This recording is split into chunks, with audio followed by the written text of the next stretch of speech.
For 2012, Girard Perregaux is very focused on iconic products.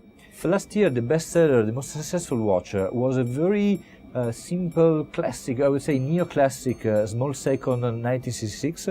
This year we have a watch with a very similar design, but the complexity is totally the opposite because it's a minute repeater. We are talking, of course, the size compared with last year's watch is a bit larger because also, and of course it's thicker because it's more complex movement.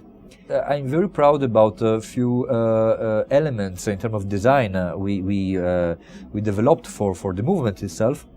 It's not tourbillon, but it was our pleasure to use a half bridge coming from the tourbillon design, used as the bridge of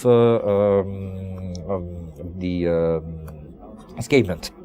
So it's quite interesting to find some element from GP DNA from the tourbillon to a minute repeater, just to found a strong identification of the movement, even if we are talking a different kind of complication. The idea was to introduce an innovation about our three bridges in sapphire, which have been really successful during the past 3-4 years. Our idea was to give to the market the option to have a variation of that and also make a test of a different material. For the first time we try a different combination of colors and I'm quite proud about the success because it's quite light effect. I was afraid to get a too blue color. Our main goal was to create something you can have a clear perception, but in the meantime always keeping the high standing of the watch itself. Also in other collections, Vintage 1945, this year we decided to amplify the same collection with a large date version. At least Girard Perregaux large date is a special patent we have. It's based on two concentric discs. One is matte, the other one is transparent, so we can figure the numbers. The very first edition of 1945 was mostly dedicated to the USA, and the main trend this time was Art Deco. If you consider the original one, it's totally flat. So it's quite interesting, smaller size of course. The innovation we brought with the new collection is exactly this carved redesign of every element, even included hands. Every hand is bent a little bit by a specialist. And I guess it's a kind of detail that it's not very easy to find in watchmaking. So we have almost no pushers, so everything is set by the crown.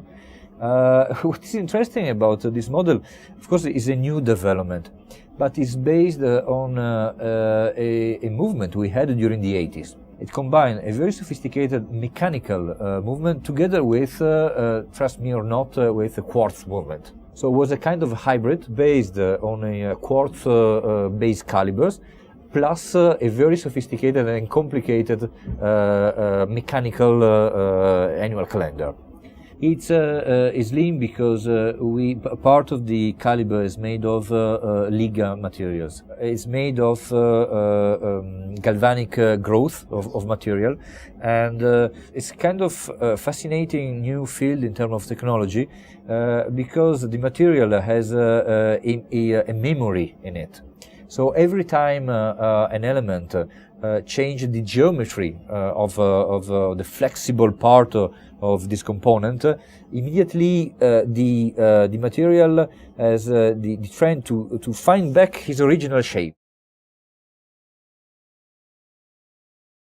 It's very original system and then it make it quite unusual and very pragmatic, and that's the reason why we only need a crown to adjust it and not to push on small pushers to set the time. Constant Escapement was introduced for the first time.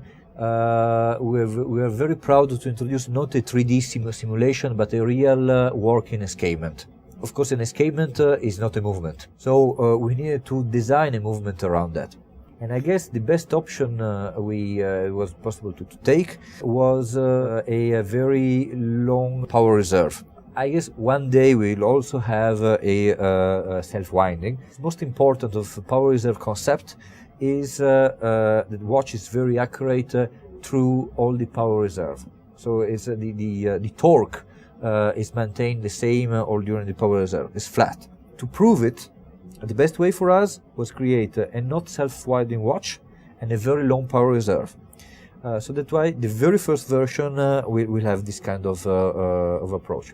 Another point, I don't think it will be a high-frequency watch because we prefer to maintain a very large balance wheel, like in a pocket watch. The main goal about that is to show how to be